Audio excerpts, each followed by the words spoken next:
Yan po. Hapunan po tayo. Ang ulam ko po ay ulong. Medyo. Saka na may ulong na may alubati po. Saka ito naman po, pinakamasarap tuyo. Yan.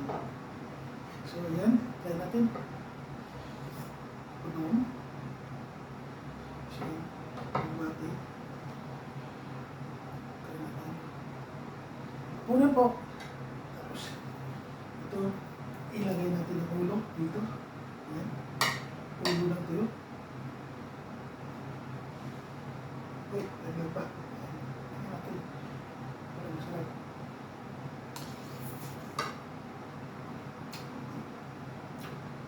Ayos. Kain po. Kain na. Pisahan na.